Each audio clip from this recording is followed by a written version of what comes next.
Good evening, ladies and gentlemen in North America, and good morning to our friends, distinguished colleagues and Asia Business Leaders Advisory Council members in Asia. Welcome to the Asia Pacific Foundation of Canada's fourth online Asia Leaders Speaker Series. My name is Stuart Beck. I'm the President and CEO of the Asia Pacific Foundation of Canada and your host for today's event.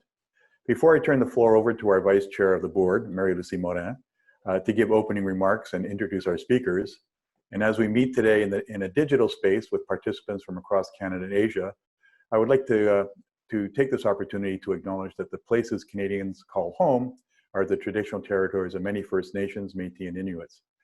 Before we start, I'd like to go over a few housekeeping items. This webinar is currently being recorded. However, media is not present. Please use the Q&A box located at the bottom of your screen to type your questions during the presentation. We will do our best to answer your questions during the Q&A discussion. Should we run out of time to answer your question, please feel free to reach out to us offline. For technical support, contact events@asiapacific.ca. We have scheduled 1 hour for this event and we will be punctual. Now it's my pleasure to introduce Marie-Lucie Morin, who, as I said, is the Vice Chair of the Foundation. And I've had the pleasure of working with Marie-Lucie for a number of years. 6 years we worked together when we were both in senior positions at Global Affairs Canada. And after that, she was appointed the National Security Advisor to the Prime Minister and Associate Secretary to the Cabinet. She has had a distinguished career as a diplomat, and she has done a number of other interesting activities since she's left diplomacy and now sits on many corporate and not-for-profit boards.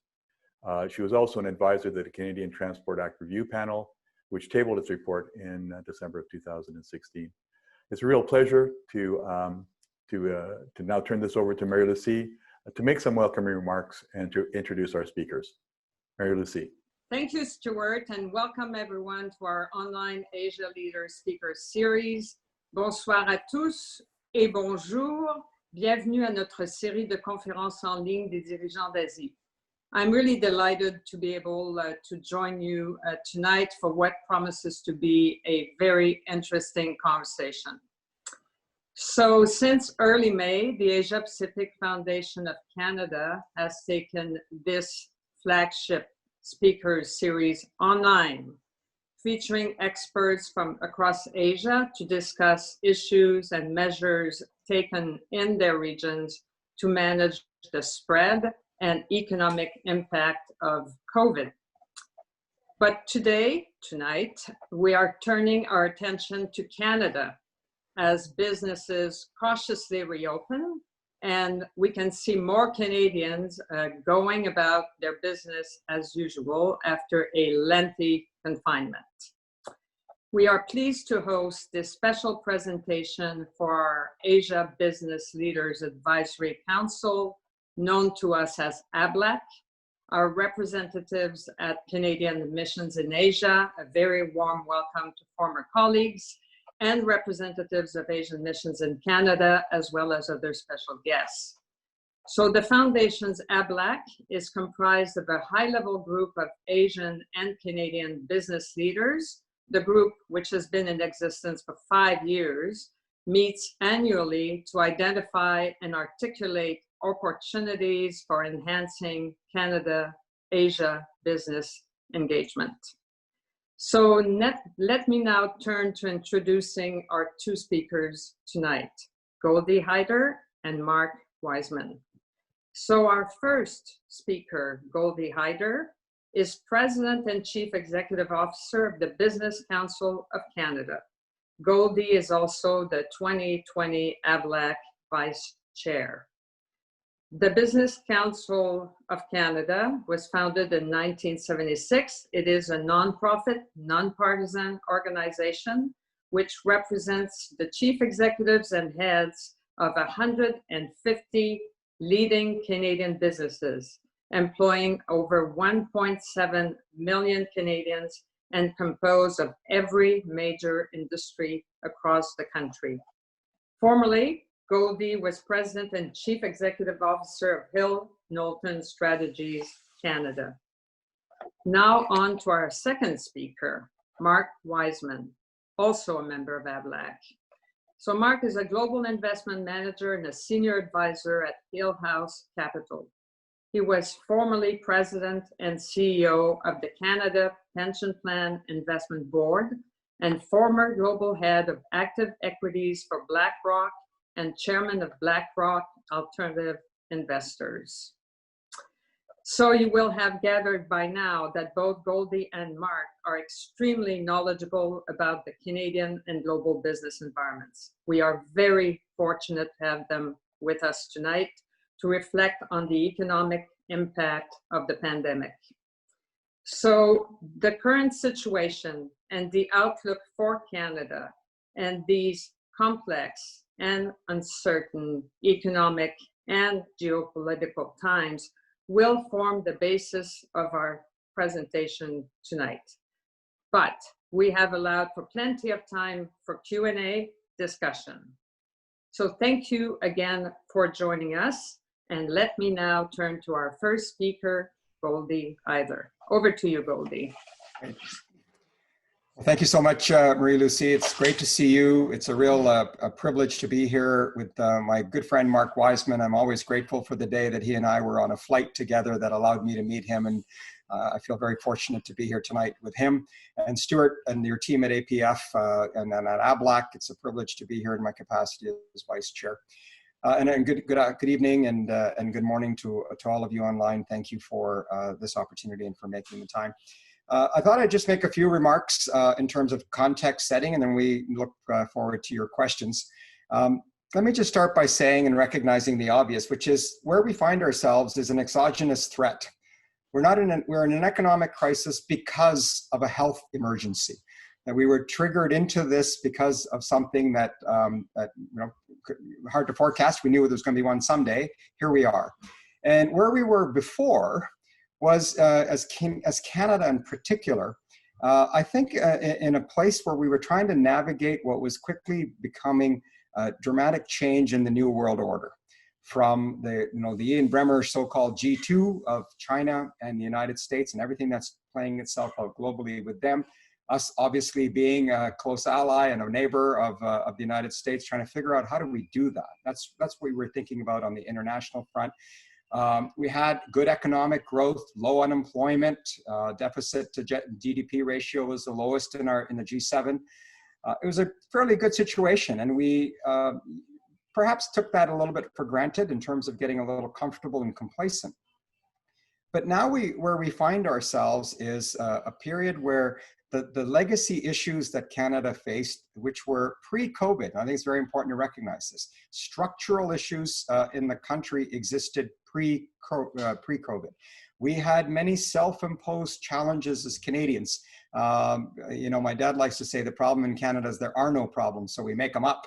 And something like interprovincial trade barriers and things like that we've had for a long time are examples of things that existed before COVID that were a drain and remain a drain on the Canadian economy. And of course, as I mentioned, we were navigating the new reality.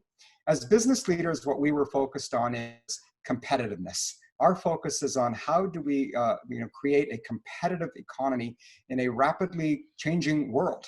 And that's what we were talking about just a few short months ago before the COVID-19 crisis took place. If you look at what we've been doing since that COVID crisis emerged, effectively, we were the group, business leaders across this country that with global experience, many of our members are in your respective countries in Asia. We already saw what took place in Asia and Europe for a heads up and a head start, if you will, of weeks, if not months in some cases, to say, here's how this virus is going to play itself out. And we as business leaders recognize that the threat to the country is a health emergency, and we called on the government to shut the economy down, which may or may not be a popular thing in hindsight, but the fact is, despite that shutdown, 85,000 Canadians have been infected and over 7,000 have died. And I think we did the right thing. But it came with great consequences, and nobody can dismiss the fact that it created a significant amount of deficit. By recent account, forecasts say next year will be about $252 billion in deficit and $1 trillion debt, which for a country of 35 million people is a significant financial detriment for our short term and long term. but we knew we had to do it because we had to take care of people. And as the government will say, they had to put a floor below the collapse, particularly for individuals. And those individuals are our employees. So we supported that. And I think we should all recognize that the Canadian government, for governments, as far as governments go, moved quickly, did a number of things to respond to the crisis. We can debate how quickly it was done. We can debate whether it was done, you know, in a federation as complicated as Canada as to how it happened. That's neither here nor there. The fact is the governments were in unprecedented territory and did what they thought was necessary to do. Where we find ourselves now is the restart. Right? How are we going to restart the economy? We know that the worst thing that can happen to any economy now would be a second shutdown. But we also know history. As the old saying goes, if you don't appreciate history, you're doomed to repeat it. We know in pandemics there are second waves, and that the second wave is often more fatal than the first wave, as it happened in the Spanish flu. So we need to do everything we can to restart this economy responsibly. We need to ensure that Canadians feel confidence in the restart of that economy. And there's a significant role for government and businesses to play when it comes to testing, tracking, tracing, and the mass availability of PPEs to build that confidence. And that's where we find ourselves today. All the polling will say that Canadians recognize that we have to live with this virus for a period of time, but how are we going to tiptoe our way to get the economy restarted? Because this financial model that we're currently under is absolutely unsustainable. Business knows it, governments know it, Canadians know it. And so we have to make sure that we build a confidence in that economy. And that's what we're focused on right now. Of course, there's been collateral damage that has occurred through this thing. And I thought I would just point those out, which would make for a good discussion and a transition to Mark. You know, supply chains or the integrity of supply chains has become front and center. You know, Canadians are like, how on earth did we end up in a situation in which our healthcare is so reliant on other countries? Even today, the fact that many of our members have responded very aggressively to build PPEs, you know, for our healthcare system, we can never do it alone. It takes 1,400 parts to build a ventilator. So supply chain integrity and supply chain resiliency is going to be critical. And we have to make sure that the collateral damage here is not populism. We can't have populism take hold in Canada of the left or of the right. And we have to be mindful that today Canadians have a very high opinions of government because the government's bailing them out. But the idea that government will bail them out forever is just simply a non-starter. We have to have an economic growth strategy for the country. And that's what we as business leaders are focused on, which will mean returning to issues that we were talking about before. Competitiveness. What is your growth strategy? How are we going to build trade enabling infrastructure? How are we going to reconcile the environment and the economy? What are we going to do to take the advancements and the acceleration that has taken place in digital and transform our economy faster? I think we're going to get to that place, and it's something I'm looking forward to because, as I said at the outset, Canadians have had a pretty good run for 150 or so years, but this moment is a seminal moment in the life of this country.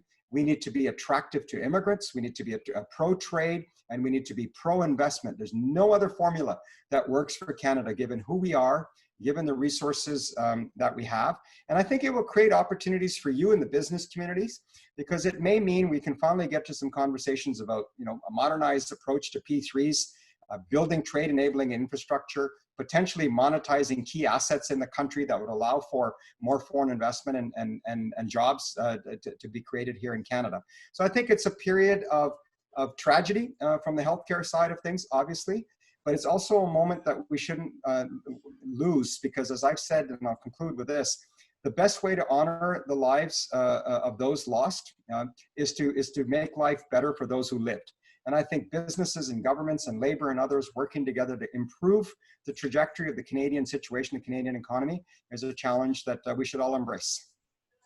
Great. Thank you so much, Goldy, and lots of food for thought. And I'm hoping people are beginning to put questions in the Q&A box for Goldy, and I know that Mark will add some very interesting color to what Goldy has said. And I just want to recognize one person who's joining us tonight, Goldy and Mark, and that's our current chair of ABLAC, Songyee Yoon. So Songyee is listening in, and so Songyee, please, I hope you have a chance to ask a question as well. Mark, over to you. We're looking forward to what you have to say. Thank you, Stuart. Thank you, Mary Lucy.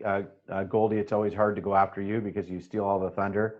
And by the way, for those of you who are wondering, that is Tantalus Mountain behind me. It's where I wish I was.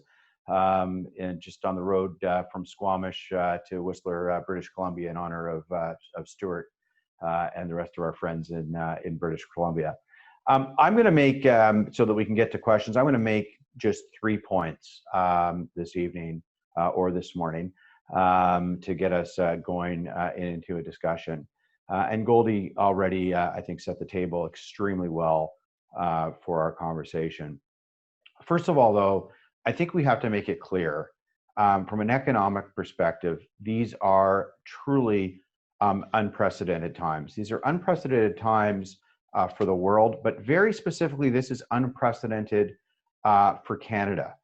And the crisis that we are in, and it is an economic crisis, the economic crisis that we are in is very different from the global financial crisis. During the global financial crisis, it was an issue of capital markets. It was a failure of capital markets to be able to move, to provide liquidity, and to allocate risk. This time is different. And this time is different because it is a real economy crisis. It's a real economy crisis because we've seen such a massive and unprecedented drop in demand. Canadians, not only have we seen more than an 8% drop in GDP last quarter, but Canadians' discretionary spending is down by some estimates as much as 85%. This is a massive, unprecedented, and very, very fast drop in demand, which has an impact on the real economy, on real businesses, on real jobs for individuals. Now, that's not just taking place in Canada, of course, that's taking place to one degree or another around the world. But here we have the double whammy. And the double whammy is what's also happened to energy prices at the same time. Not just because of the demand drop as it relates to COVID, but also because of the price war going on in the global oil industry. So it's hard to imagine, but just 2 weeks ago, we were at a point in time where a Starbucks latte was almost double the price of a barrel of Western Canadian Select. That is unprecedented. And so in Canada, as we look at our economy and we think about some of the things that Goldy talked about in terms of recovery and how we come out of this as a country, we don't just have the issue of consumer spending related to the COVID crisis, but we have an energy industry collapse at the same time. And so as a government and as business leaders, we have to figure out how we're going to address both of those things. So that's the first point. The second point relates to the government response. And as Goldy correctly said, we were in a remarkably good place going into this, particularly at the federal level. Debt to GDP at the federal level was exceedingly low. That doesn't necessarily take into account what was happening in our provinces and our municipalities, but at least at the federal level, we had a fair amount of room to maneuver. We were operating at or near full employment, and we were seeing strong productivity gains in the country. And I would say that the Canadian government, by and large, in the early days of this crisis, acted decisively, quickly, and did what it needed to do to sort of throw everything at it. But implementation matters. And I would say as we've moved on now from week 8 to week 10 to week 12, that implementation becomes more and more and more important. So are we getting the bang for our buck? Are we creating the right incentives to get people back to work? And are we doing what needs to be done to keep the heart of Canadian business and the heart of the Canadian consumer as individuals beating? And I've described this as being a little bit like, I got to figure out the name of the frog, but those frogs, maybe it's most frogs, in the winter that go to the bottom of a pond and they bury themselves in the mud and they slow down their heartbeat to like 1 beat per minute. They're almost in suspended animation, but they're alive. And when spring comes, those frogs come back to life and slowly raise their heartbeat and go on to live a prosperous time during the summer months. So as we look forward, we have to make sure that we keep the heart beating in Canadian business and keep the heart beating for Canadian consumers. But implementation, incentives, and ensuring that we're getting appropriate bang for our buck is now, I think, the important watchword. And I think it's incumbent on all of us in Canada to hold government to account in that regard, because it's not just our money that's being spent, but it's our children's money and perhaps even our grandchildren's money that is being spent to try and keep that heartbeat going in the Canadian economy. So that's my second point. My third point, a lot of people say to me, Mark, what is it? How are we going to recover? When's the recovery going to start? What is going to take place? What's it going to take for us to have an economic recovery? And my answer to that question is, it's one I can't answer. And I can't answer it because ultimately, and that's the other thing that sets this crisis apart, this is not an economic question. This is an epidemiological question.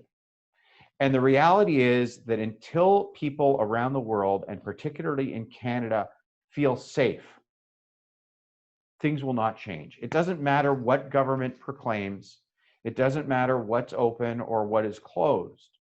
The consumer, the individual, the worker will not return until he or she feels safe.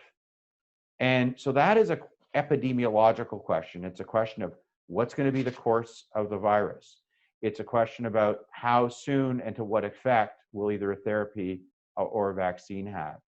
And so I think we have to pay really, really careful attention to that. And in Canada, we need to ensure that we are at the forefront and not left behind as those epidemiological outcomes come to pass, especially in terms of the availability of a vaccine to Canadians when one is discovered, or to complex therapies to potentially lessen the impact of the disease. So that question, I think, is one that those of us in business, unless we were in that business, find it very, very hard to answer. Now, the good news out of this, in my view, and Goldy talked about the importance of history, and the importance of history is a good story in this case. And the good story in this case is the economy will recover. And it will recover probably much quicker than any of us think once people feel safe. And history has shown us that time and again. Goldy spoke about the Spanish flu of 1919 and 1920. Well, it turns out that once that virus had run its course, we had an era of great prosperity driven by what? Driven by consumerism. Human beings and the human condition doesn't change all that much. We always say the world will never be the same again. This is going to have an impact that will be, felt for generations. The reality is we tend to go back to our own patterns much more than most people believe. The 1920s was predicated by what? Consumerism, the Model T Ford, cinema, vaudeville, people going to sporting events. It was one of the greatest eras of consumerism that we've seen in literally in centuries of analysis, following a pandemic that in many cases was far more severe than the one we're seeing today. World War II, when we were in the midst of it, we would have said the world has almost destroyed itself. We will never come back. Yet the 1950s, again, a period, particularly in North America, of great prosperity and economic growth. The oil shock, 9/11, even the global financial crisis, case by case by case, when you're in the middle of it, if I asked many of you and said, would you ever get in an airplane again on September 12th, 2001? You would have said no. Would New York City ever be the same? You would have said no. And yet, just a short time later, the vibrancy of that city was back. People were traveling within 6 months.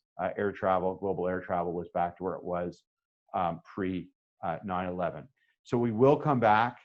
The recovery will likely be faster than any of us think today, but that's not going to take place until we have an epidemiological outcome, and I think that's particularly true in Canada. And by the way, when that happens, we haven't necessarily solved the other issues that Goldy talked about that either predated COVID or the issues related to the energy issue. So in many respects in Canada, it's a more complex question and a more complex recovery than we've seen in other jurisdictions. So with that, Stuart, I'll turn it back to you, and I'm sure there's lots to talk about.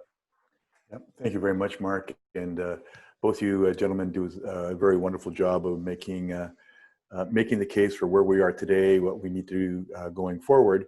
And I really like to try and keep this as a conversation. And I just wanted a quick scroll through the people who are attending this. And we have a number of my former colleagues who are ambassadors and consul generals in the region. And I'm sure they have some questions that they want to ask. And I see quite a few of our Asia Business Leaders Advisory Council members. And of course, they would have pride of place in asking questions as well. So please jump in when you can. But I'm just going to want to kind of talk on one issue, Goldy, that you raised in your talk. And you talked about what the government needs to do. And you laid out a few things in the context of your speech. But I mean, as a chair of as a CEO of the Business Council of Canada, you're talking to your CEOs, I'm sure, daily. So what are the really key issues that they say, please, Goldy, when you talk to the ministers or even the Prime Minister, you got to get this point across because this is urgent for us right now? What would be the 2 or 3 things that they are, you talk in big terms in terms of strategy, but let's face it, a lot of it is tactical as well. So what's your thought on that? Well, I'm assuming it's in the context of where we are today. And where we are today, the focus is actually on the confidence issue. What we know, and Mark referred to it here as well, is it's about restoring demand.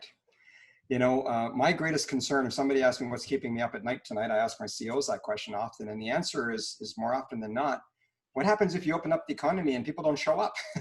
How do we make sure that when you restart your economy, the Canadian public engages? And you have to remember what we've said to the Canadian public for the last 11 weeks now.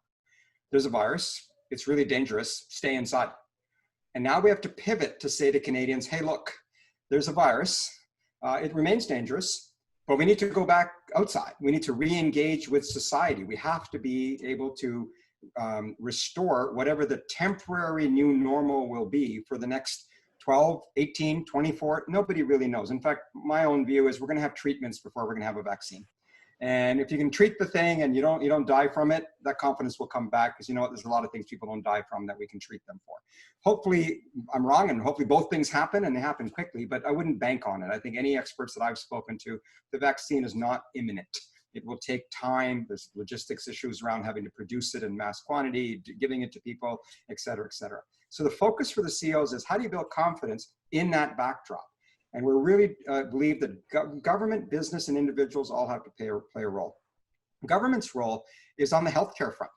And this is where I think we were exposed. I will tell you that the call to shut the economy down that business leaders did was actually triggered by many of our members who had a weekend on which they were all in board meetings at hospitals and foundation meetings. And what they heard from the medical professionals is, if we don't deal with the health emergency, there's going to be a tsunami that's going to hit our emergency wards and stuff, and we will have a real significant problem, and doctors will be put in moral dilemmas of who gets a ventilator and stuff. And so the decision to close that was difficult, but it was driven by healthcare. Opening it up will again mean Canadians need to have confidence in healthcare. We need to know that we can better test, better track, and better trace people like they've been able to do in a number of other countries. And so I think we need to learn here from other countries, from Taiwan to New Zealand to Germany to Singapore, all kinds of countries that have been able to do things. We have to learn from each other, and I think that's a very, very key thing. The second thing is this weaning off the government programs, right? I mean, there has got to be a moment in which the government says, hey, look, we've done all that we can. We don't know how long this is going to be here, but we're restarting this economy, and we need you to engage in it. And the system is here for you. People who fall through the cracks will pick up. The healthcare system functions. You're going to be okay if you get sick, but we got to get back to the economy. And that means you actually have to say to Canadians, you don't get to stay home and get paid. That was through an emergency period, but we're now beyond that, because the reality is, whether we do that in July, or whether we do that in January, or whether we do that in next, October, the odds are nothing's going to change. We're still going to be living with the virus. We can't possibly be funding our way through for the next 12, 18, 24 months at the level that we are. We have to re-engage in the economy. And that means those programs have to be withdrawn. Business has to restart. People have to feel confident that they can go back out there. And we have to be honest with Canadians throughout this. There are going to be surges. Things are going to happen. It happened in Saskatchewan when they opened up the economy, in the north. It happened in, in other countries as well. We have to be honest with Canadians. But the surge doesn't mean that we have to shut down the economy again. What we have to do is have the capacity to track and trace them. And so you can see my response is more focused on healthcare than people expect it, because I run a business council of 160 plus CEOs. We're supposed to be all about math. What they are about is healthcare. They're about the well-being of Canada and Canadians, so that we can have the confidence to re-engage in our economy. And it is something we absolutely need to do. We need to get the economic restart done. We have to bring down these quarantines and the border closures over time, because it's unsustainable to believe that people are going to be living like hermits in their homes until the vaccine arrives. Thanks, Goldy. And I think that's really interesting. And Mark, I'm going to ask you a question. You might want to throw a few comments in about what you'll be telling the Prime Minister or a minister of the Crown on this issue, if you want as well, because I think it's important that people understand where we need to go. But the question I want to talk to, and you both in the same raise it, but maybe a little bit differently, but I'd like to ask you a question in the context of Asia. So diversification of supply chains. I mean, that's going to become a critical issue. And what does that mean? I mean, what do we localize? I mean, what do we bring back if we need to bring back? Does it make sense to bring it back? Or what do we need to, completely diversify away from China? Or do we keep some in China and go to other markets in Asia? So what are your thoughts on that? You must be, have had experience investing in these types of companies. And so what's your thinking around that area? So I think it's a great question, and this will be one of the big outcomes of this crisis, is this idea of resiliency. It's not about diversity; it's about resiliency of supply chains, and that actually comes in two forms. And in both forms of it, in my view, it's a trade-off that we are deciding to make. We're going to trade efficiency for resiliency, and there's a great analogy to this, to the global financial crisis. What the global financial crisis taught us is that there's externalities in certain industries that aren't priced in by the market, and therefore regulators have to step in to ensure that those externalities are accounted for. So in our banking systems globally, we had a high degree of leverage going into the global financial crisis. As it turned out, that leverage, which was highly efficient for the shareholders of those banks, that leverage essentially meant that when there was, unforeseen events, that banks could collapse. Except when they collapsed, it wasn't just the shareholders losing their money. There was a huge impact on the financial system overall, and therefore things were just too big to fail. So in the wake of that, we said, well, wait a second. We have an interest. We as society have an interest in that industry. We have to ensure that that industry is taking into account those externalities, and therefore we're going to regulate and put restrictions on the amount of leverage that can exist in our banks. So we're going to force them to trade efficiency. A lot of leverage is highly efficient for resiliency, because resiliency is important to us as a society. What this crisis has taught us is that same trade-off. There's a market failure, and that same market failure is taking place predominantly, what we've seen now, in manufacturing. That the drive for efficiency, this sort of idea of Ricardian economics, that everybody has their comparative advantage, and you can get the most efficient outcome, you actually lose when you have unprecedented events. You lose resiliency in the system. And again, that, as I said at the beginning, that comes in two forms. The first form showed up at the beginning of the crisis when China shut down. And suddenly we couldn't get the parts that we needed to run our companies. And that form of supply chain resiliency is a question for boards of directors to ask themselves. Boards of directors have to say, look, I'm running a company, you've got a single source for this key component, clearly you're taking too much risk because it's going to have an impact on the company. The second form of this issue actually came later in the crisis when we concluded that we couldn't produce or we didn't have access to ventilators and PPE in Canada. So with a single tweet, the President of the United States was able to cut off Canada's supply of N95 masks. And I think as a society and as a country, we can't ever allow that to take place again. We can't put ourselves at that risk. And so if you are 3M and you want to sell masks to Canadian hospitals, if I were a government going forward, I would say we are going to require you to produce those masks in Canada, such that a tweet from a president can't cut off our critical supply. So I think that we're going to see in the wake of this crisis is both forms, both boards of directors demanding greater resiliency in supply chain just as a risk measure in the businesses that they govern. And secondly, I think we're going to see government putting a very, very broad definition of what a critical industry is in order to create resiliency in supply chain. And I, for one, don't think as a Canadian that we can ever put ourselves at risk. It's not just about China. It's as much a risk of the United States or Switzerland or the UK or anywhere else. We have to build more self-sufficiency. That same analysis is going to take place country by country, I believe, around the world. And that's going to come at the cost of efficiency. It's the same thing that happened after the global financial crisis. It means that there'll be more costs, potentially more inflation, but we're going to have to do it to protect ourselves. Stuart, can I add a bit to that? Yeah, absolutely. Just something different than jump in whenever. Different than what Mark said a bit to add to what he said.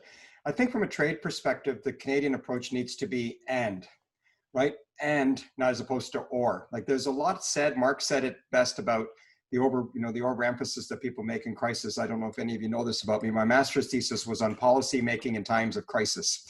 And two of the conclusions it reached was it's a very bad idea to make policies in times of crisis. Two is the field is littered with people who tell you how the world is forever changed. It will never go back to being what it is. And what history has shown is, in fact, to Mark's point, the pendulum of human being behavior and human nature is, it kind of comes back to the way it was. Of course, there's going to be a few differences here and there. So we have to recognize that for people who say, well, this is really bad news for China and other countries, like we're never going to go back. You know what? We've got members who've been in that part of the world for longer than Canada's existed in some cases. They've gone through the Spanish flu, 2 world wars, the financial crisis, and guess what? They're still there. And you know part of the reason they're there? The consumer wants to continue to have the best products at the cheapest price. And so for all the talk about saying we're going to inshore, we're going to bring it all back, we're going to be protectionist, which is a great threat that I think we face. And, you know, in terms of the anxiety that my members are feeling, they're worried about populism, they're worried about protectionism, they're worried about the racism that's going on out there. We have to make sure that Canadians realize that we need to be, Canada's strategy has to be to internationalize. It cannot be to be an isolated place and or in bed with one actor or two. I do think there will be some component here of what I would describe as continentalism. The idea that at least, and the N95 masks that Mark referred to is an anecdotal point about that. There's a clause in the USMCA agreement that talks about North American competitiveness, right? It doesn't mean anything if we don't do something about it, but we as businesses are going to put an emphasis on saying, what does that mean as a continent, and how is it that at least on healthcare, just maybe on healthcare, something that is a life or death situation for all Canadians and North Americans, how do we build a resiliency and reliability is the second word I would use, a resiliency and reliability of things that are essential. But all that other stuff, like I want, you know, I don't have an iPhone, but for those who do, I don't want to pay $1,000. I don't want to pay $3,000 for it. I want to pay $1,000 for it. Well, then you can't make it here. you won't be able to make it here.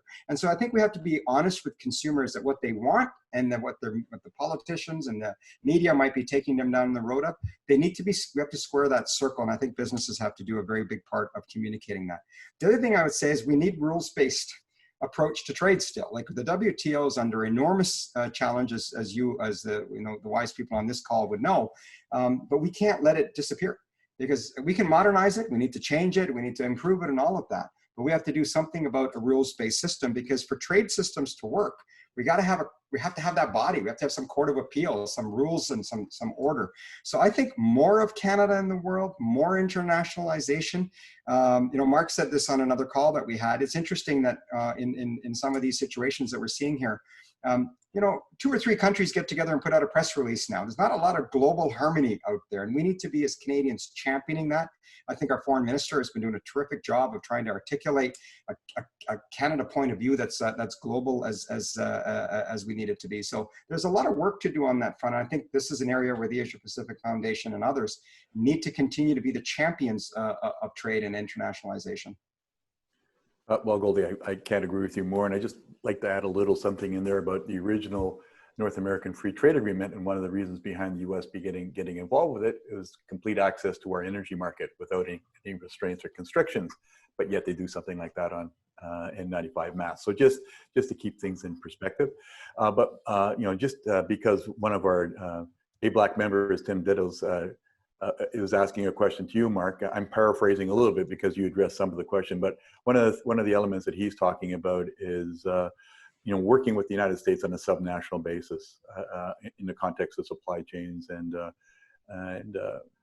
is this a viable alternative? Can we do something like this, or can we work with it? Have to work within the kind of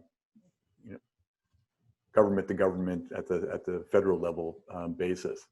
Is there an opportunity to do that level? And he also mentioned that it's the North American wood frog, by the way. But there you go. What's your thought? I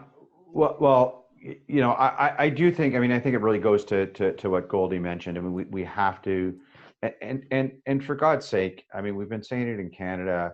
I remember having this discussion when I was in high school. And it probably was long before that we need to be able to diversify both supply and demand in this country. That means finding a way to get our products to market.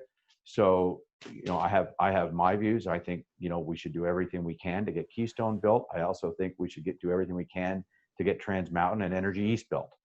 It makes sense if we're going to try and deliver Canadian product that we have as many sources of demand for that product as we can possibly have, east, west, south, etc. Similarly, we have to think about diversity of supply, and what's been laid bare by COVID, but also by the fact that we are, and Tim knows this better than anyone, that we are, trapped. We find ourselves now trapped between China and the United States. This lays bare. It's actually not one or the other, or even both. I think actually what we will see is that one of the bigger accomplishments that we've had in this country over the last decade is going to be CETA. Because if we use that appropriately, we've opened up another potential corridor for both supply and demand. So we have to be as transnational as possible as we build both reliability and resiliency in supply chains, and as we provide ourselves and our companies with as many options as possible.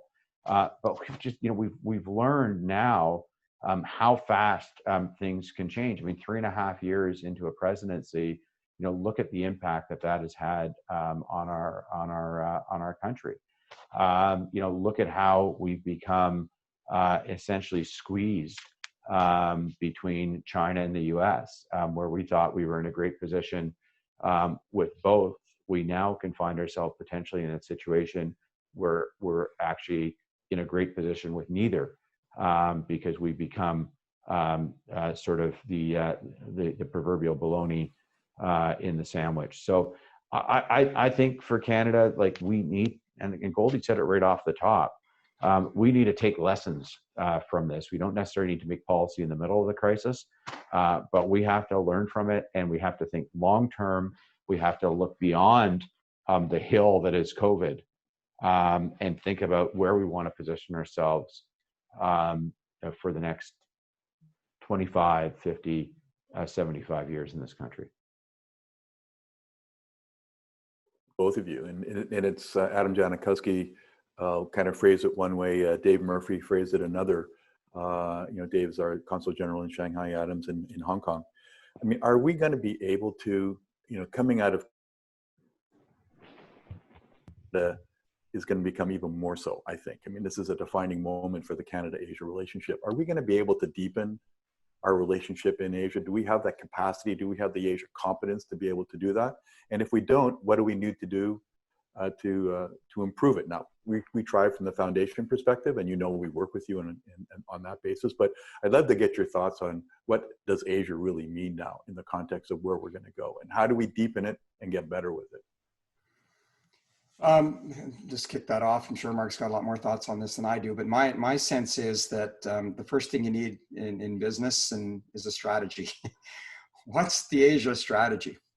I'm not sure that there has ever been a China strategy for Canada, let alone an Asia strategy. And I think we have to recognize that if we're serious about that diversification, I don't know how you diversify without China. So you have to have China in the mix somehow. You got to navigate that relationship with the US and with China. We have too much skin in the game in both cases to simply just say, well, we'll just move on to something else. That's a ways off. Everybody has to realize that. But there are a lot of other places there. And I think the TPP gives you tremendous opportunities. And what we need to do is actually leverage the trade deals that we've made. I've often said to whoever the trade minister is, we don't need any more trade deals. We got lots of trade deals. What we need to do is take advantage of the trade deals that we have. And we need to ensure that as good as our investment story is in Canada, and I think Ian McKay and others at Invest Canada do a great job of selling Canada around the world. But business and investors are pretty astute. They do a lot of their homework, and they are starting to see that Canada can be problematic. It can be complicated. We have to build a stronger brand in Asia about how we are receptive to investment and how we would do everything we can to unclog the arteries of regulations in Canada. So the interprovincial trade barriers. Many people in Asia have asked me, are you one country or 13? Like, how does this work? How do I figure this out? I've got 20 LNG plants I want to invest in, And so I think we have to, as Mark said, take the lessons of this crisis, use this crisis as a moment in which to respond to what you're hearing about where the gaps are in Canada around the world, have a strategy, bring in business, and I say this with the greatest of respect. Populism and the more extreme we go to the left and the right, you're wandering away from where most Canadians are. Most Canadians are centrist. They have a role that they feel government has, but they also respect business leaders. They respect labor and labor leaders. Bring more people into the equation to help figure out what that strategy should be. People like Mark Wiseman and so many others bring so much wisdom from their experiences in different parts of the world. Let's leverage that. So that we actually have a strategy that we can execute. I think it all starts with something as fundamental and basic as that. Mark, I mean, can you play on that? Because, we've had conversations about this, and I was so impressed by the fact that you actually had to change legislation to get someone from Asia to sit on the board of CPPIB. So just your thoughts. Can we build this in Canada? Because it's going to have to be fairly quickly. So what do we do to get ourselves better engaged with Asia? So I think there's two things. First of all, I think there's a point that Goldy made, is that we have to think about a Pan-Asia strategy, not a China strategy. And I think that's particularly true in the current circumstances. So we tend to think about a China strategy. That's the natural thing to do. But I do believe that there has to be a Pan-Asia strategy that includes China. And I think there should be a great focus on Korea, Japan, Indonesia, Philippines as part of that overall strategy. And we tend to be attracted to the biggest and brightest market, which is of course China, but there's a lot more to the region than just China. So that's the first point, in which I agree with Goldy completely. But it's an Asia strategy, it's a Pan-Asia strategy, and there should be obvious sort of key points to that strategy. Secondly, and this I'm going to say something that's a little bit controversial, and thankfully. He can't speak, so I can say whatever I want. But Tim Tells, I know, has strong feelings about this and may not entirely agree with me. as others may not. But I actually believe that there's an opportunity for us right now in Canada, and it's really, unfortunately and horribly clouded by the situation with the detainees in China and Ming here in Canada. But for that, we could be in a position right now to be taking a very differentiated path with China as compared to our neighbor to the south. And I think if we can find a path, I've been saying this for a while, so it's no longer rapid, but to rapidly resolving that situation with the detainees, there is an opportunity for Canada to set itself apart in North America as it relates to our relationship with China. And we are really, really colored, unfortunately, by the detainees on both sides. And that's not placing blame on one side or the other, or making a statement as to what I think the right outcome should be. But were we able to resolve that, we would be in a position to actually have a very, very different conversation about China than we're having today. I would tend to agree with you on that one, Mark, but it is a very complicated topic and an issue. Again, we talked about natural resources. You talked a little bit at the beginning, Goldy, about digital innovation and a digital economy. Natural resources is the bread and butter for Canada, has been for years, and we're doing very well on the digital side. And for the last two ABLAC meetings, we've had a conversation about what we're doing in that space between the supercluster strategy, superclusters writ large strategy, and the whole, building of this type of innovation ecosystem in Canada and the support for that. What are your thoughts in terms of how this will play for us in the context of Asia and how important that will be? This is a question that was asked by Lynn McDonald, our High Commissioner in Singapore, but Chen Hui Tan is also on, one of our ABLAC members who's been very helpful to us in the context of supporting, contact tracing apps that came out of Singapore and how we can deploy them in Canada. But this is really something that Canada has as a brand advantage at this point in time. I think if we play it right, it's been set back a little bit by COVID, but maybe it's an opportunity through COVID. So again, Mark, you've invested heavily in the digital space with Alibaba when you're in your days at CPPIB. You have companies that rely on this in your council, Goldy. So gentlemen, what do you think? What are your thoughts on this? Natural resources, digital innovation. I know we need both, but how do we play that game? Yeah, I mean, they're two very separate things in many ways. I mean, look, first and foremost, I'll disclose my bias as an Albertan, but there is no such thing as an economic recovery if we don't have an energy sector recovery. To get back to being strong in our economic balance sheet, we can't ignore 10 to 12% of our GDP, the hundreds of thousands of jobs that are there across the country, not just in the West, but across the country. So as I said earlier, where we were, even as a business council, we were supposed to be in Calgary in the middle of April with 100+ CEOs to sit and talk about a clean growth strategy for our energy sector. Because what happens, and I say this with the greatest respect, government after government going back 20 years has gone to international conferences and made all kinds of commitments on the environment. No plans, just commitments.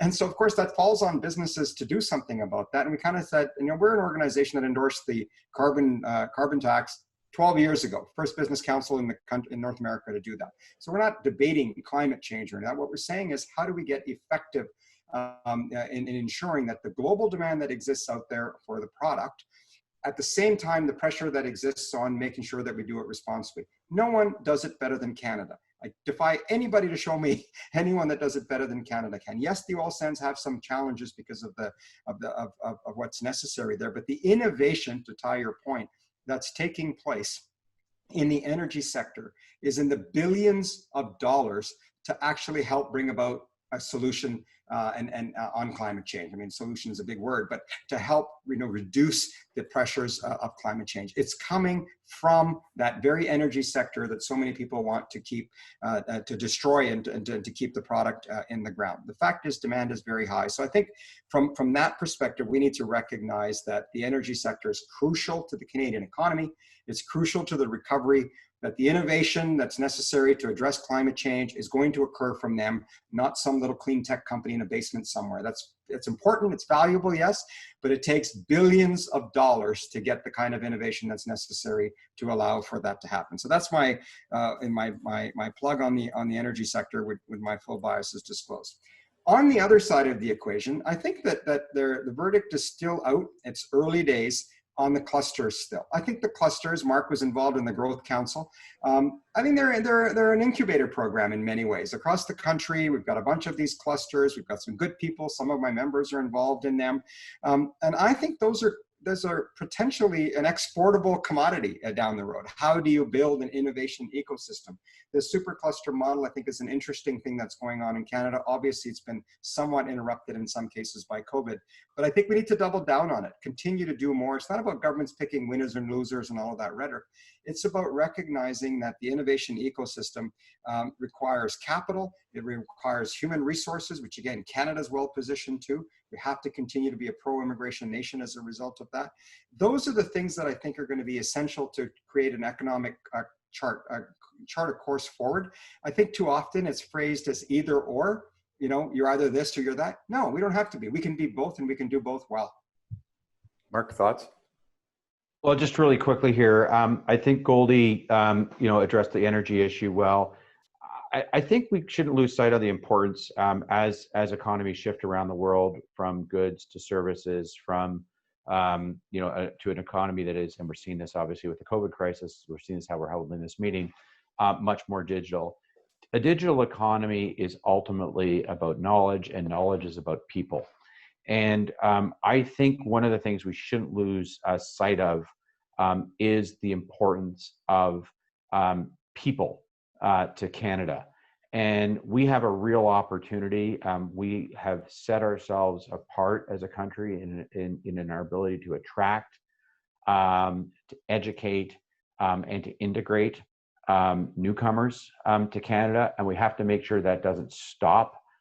In fact, if anything, we could double down on our advantage in that regard, because bringing in people from around the world, and in particular, people with skills and people that are willing to learn and attend our universities, and either to stay or to go home and then create linkages, has been a huge advantage for our country. And it would be a real disaster if we lost sight of that as a result of what's going on with the COVID crisis. So again, in the middle of the crisis, it's easy to say, my God, unemployment is 15% or 20% or whatever it is. How can we possibly continue to allow immigrants to come to our country? I think we should be doing just the opposite. It's a hard message for average Canadians to hear, and I'm not suggesting that someone should stand up on a pulpit and deliver that message today, but as policymakers, as influencers, we can't lose sight of the importance long-term of a knowledge-based economy. And a knowledge-based economy is bringing more people, educating more people from abroad to our country, and allowing, in some cases, those linkages to continue. I've spoken about this many times. Goldy and I are both involved, along with Ambassador Barton, in something called the Century Initiative. And I just firmly believe that, the multiculturalism, our ability to integrate people of different cultures, our ability to educate our population is something that no other country in the world does as well as Canada. So we've got lots of failings that we can do a better job on, but let's also double down on the things that we do really well. Well, Mark, I think that really is eloquently said, in the sense that, and we've been saying this at the foundation, I think one of the really excellent policy initiatives over the last 5 years has been making Canada an international talent hub. And that international talent hub really distinguishes us and differentiates us from other countries, and particularly our country to the south, which is actually going the other way in terms of making it very difficult to do that. And I think people really are fundamental. It's really about that, and knowledge diplomacy, as the former Governor General David Johnston used to say, the importance of knowledge diplomacy. So again, I can't say, can't agree with you more on that point. We've had lots of questions here, gentlemen, and we could have gone easily for another hour, but we're true to our word. So Jeff David, all these good friends of mine are asking questions. Jordan Reeves, Ian Burney, all have questions for you, and there are others as well. I'd just like to say, I'm sorry we can't answer them right now, but we can forward them if you guys have the time to take a look at them and maybe make a few comments. One myself is, and it's really related to one of the questions is, wow, where do we go with the service industries in Canada? Because they're the ones that are really going to be hammered by what's going on right now, and how do we support those going through the long term? And let's remember, the vast majority of business in Canada is SMEs, and it's how we help our SMEs get through this crisis, because ultimately they're going to be leading us in some way, shape, or form. And it's either it's all a function of how much money we can throw into the system to keep things alive, or how do we help the SMEs to keep the system alive? And that's, again, part of the process. So, gentlemen, what can I say? Thank you very much on behalf of the foundation. Thank you very much on behalf of the board. I thank all our council members who've been participating with us, and I really hope there'll be a time that we will be able to get together as a council in the not too distant future, Songyee being at the helm, Goldy the vice chair, and then we can have a normal meeting and have a really good conversation like we had over the last 4 years. So gentlemen, thank you so much for doing this tonight, and we're always welcome to feedback from the people in the audience, and thank you so much for asking these questions and being part of a great session tonight. So thank you, gentlemen, and good night and good morning for all the people on the session tonight. Thank you. Thank you. Thank you. All the best.